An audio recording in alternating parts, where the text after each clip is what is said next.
आपको क्या लगता है क्या डिफरेंसेस होते हैं जो एक्सपीरियंस बंदा होता है और जो फ्रेशर होता है? कंपनी एक्सपीरियंस बंदे के लिए तरफ ज्यादा क्यों भागती है, फ्रेशर्स के लिए कम क्यों भागती है? देखो, फ्रेशर्स को ग्रूम करना पड़ता है, तो अभी एक्सपीरियंस बंदा आएगा, वो 15 दिन 1 महीने में रैंप अप होकर ना डिलीवर करना शुरू कर देगा। फ्रेशर्स के साथ टाइम थोड़ा सा रैंप अप में उनको ग्रूम करने में लगता है। एंड दूसरा एडवांटेज ये रहता है एक्सपीरियंस के साथ कि during the interview process you can figure out कि what depth he is capable of.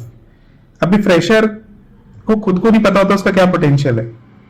मतलब इन माय टीम या किसी भी टीम में अगर फ्रेशर आते हैं ना, तो it takes time to figure out, because interview में कैसा है, when it comes to real time working वो कितना अच्छा परफॉर्म कर रहा है, तो वो सारी चीजें ना you will get to know with time only. तो ये रहता है, बट ऐसा नहीं कि फ्रेशर्स को लोग नहीं चाहते हैं। फ्रेशर्स की तो बहुत डिमांड है, क्योंकि at the end they are the followers and doers, क्योंकि मिड लेवल पे जो इंजीनियर होता है वो मतलब he goes into planning and leading the stuff, taking ownership. ठीक है, लेकिन जो स्टार्टिंग लेवल पे इंजीनियर्स होते हैं they are doing most of the coding. तो मिड लेवल वाला भी करता है, लो लेवल जूनियर लेवल वाला भी करता है, लेकिन वो एस्पेक्ट्स चेंज जाती हैं। और जब कोई बहुत सीनियर बंदा होता है या कोई प्रिंसिपल बंदा होता है तो वो पूरे प्रोडक्ट का ओनर होता है। तो he is more into fixing critical things, है ना, figuring out what are the critical aspects you need to take care of. तो या कोई बग आ गया या मान लो कोई बड़ा डिजाइन होना है, तो ही goes into designing part mostly. ठीक है, तो वहां पे प्रिंसिपल इंजीनियर का पार्ट आ जाता है। तो हर आदमी का अपना एक रोल है, उसके अकॉर्डिंग होता है। तो इसलिए freshers are also required, but या when it is something like कि भाई 2 साल का एक्सपीरियंस का बंदा चाहिए सपोज किसी जॉब में, and when it comes like कि कोई फ्रेशर इंटरेस्टेड है, though still the people will go for experience candidate because of the reasons which I told कि उसमें थोड़ा टाइम लगता है। But there are so many jobs where people are looking only for freshers. तो it's two way around, like both are I think equally balanced. And but ऐसा भी नहीं है कि अगर एक्सपीरियंस नहीं है तो it's not worth it. Like jobs are there for freshers as well. Okay, but मैंने एक चीज देखी है कि जो फ्रेशर्स होते हैं, एक तो बहुत सारे लोग होते हैं जिन्हें कम नॉलेज होती है, बहुत सारे होते हैं ना अच्छी नॉलेज होती है, उन्होंने काफी अच्छे प्रोडक्ट पे काम किया है, उन्होंने खुद के अपने प्रोडक्ट बनाए हैं एंड बहुत अच्छा काम किया उन्होंने।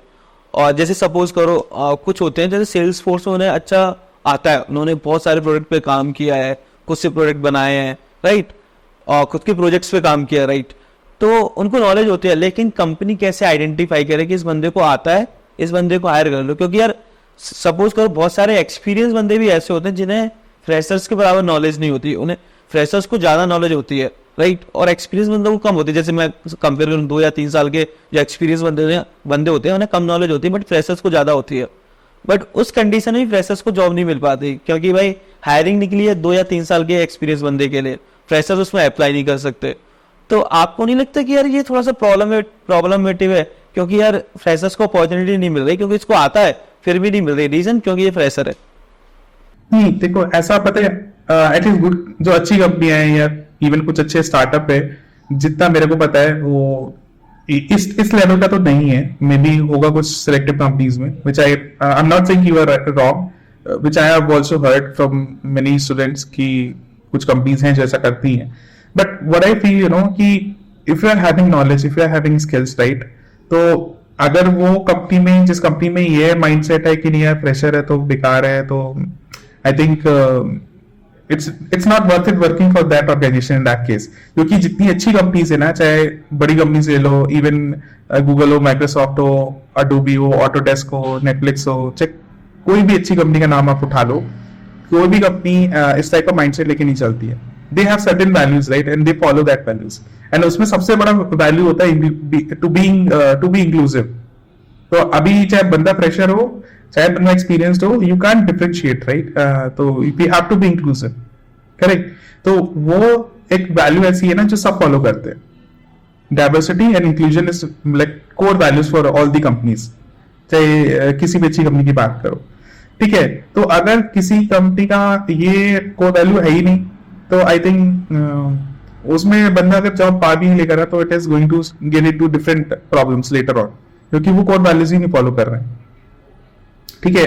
अभी दूसरी चीज ये आती है ना कि एक्सपीरियंस ऑफ फ्रेशर्स में अगर कहीं मान लो अगर थोड़ा सा रहता है कि थोड़ा सा अपर एक्सपीरियंस कैंडिडेट को दे देते हैं, तो उसका रीजन पता है कहीं ना कहीं डिजाइन पे आता है कि कोई अगर एक्सपीरियंस कैंडिडेट है बट अगर उसको डिजाइन अच्छी है तो like if I'm hiring for a position which needs 4 years, 5 years experience per person, या 3 years candidate, तो I might go for somebody who is good in design also, because उस level पे थोड़ा सा design expected होता है.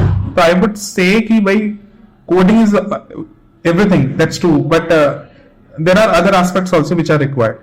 जैसे designing में आ जाता है ना, कुछ बिहेवियरल स्टफ भी होता है ना, लीडरशिप स्किल्स भी होनी चाहिए. सपोज अगर और हायर पोजीशन के लिए हायर करो तो लीडरशिप 5 साल में लीडरशिप स्किल्स भी जरूरी होते हैं.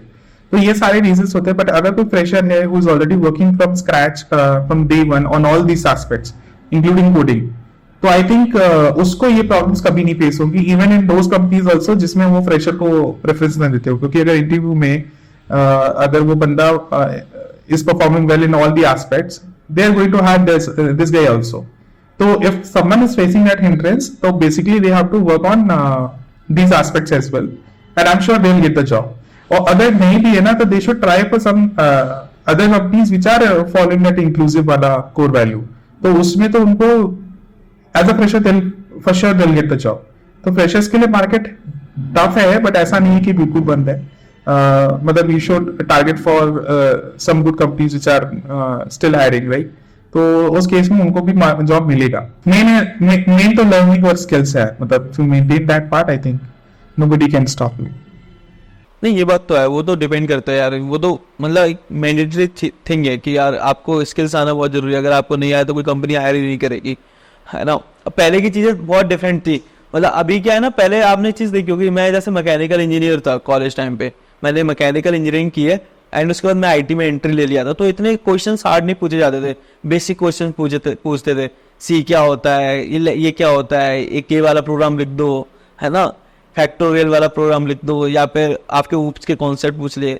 बट अभी चीजें चेंज हो रही हैं. अभी ना जो सर्विस बेस्ड कंपनी है वहां पे भी आपसे डीएसए के क्वेश्चंस पूछ ले जाते हैं इंटरव्यू में.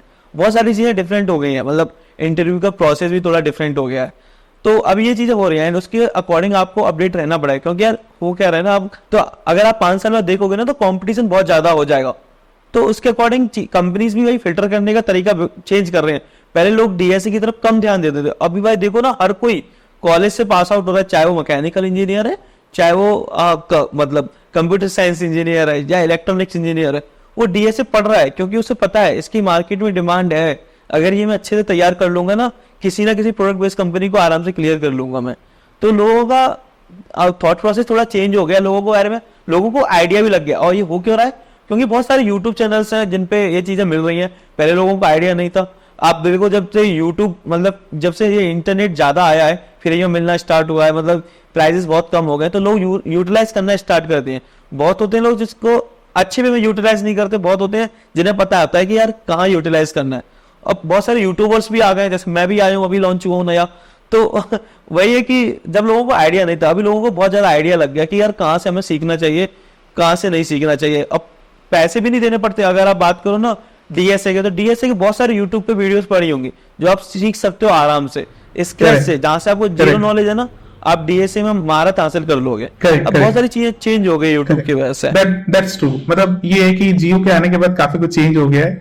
मतलब फ्री फीस भी पड़ गए. पहले तो डेटा आई थिंक 190-180 रुपीज सब लोग रिचार्ज करते थे तो 2 GB मिलता था. अभी उसमें पूरा महीना काम चल जाता है. नहीं, नो डाउट. जब मैं मुझे पता है, जब मैं कॉलेज में एंट्री ले रहा था ना, तो मैं मॉडेम यूज करता था अपने लैपटॉप में एंड वोडाफोन की सिम यूज करता था. 196 का रिचार्ज आता था 2 GB का, और जो कि 10 या 12 दिन में खत्म हो जाता था. हमें लगता था कब जल्दी निकालें, काम खत्म होती है, हम इसको मॉडेम को बाहर निकालें जिससे डेटा और यूज ना हो लैपटॉप में. तो पहले चीजें बहुत डिफिकल्ट थी, अभी बहुत अच्छी हो गई हैं बिकॉज ऑफ इंटरनेट.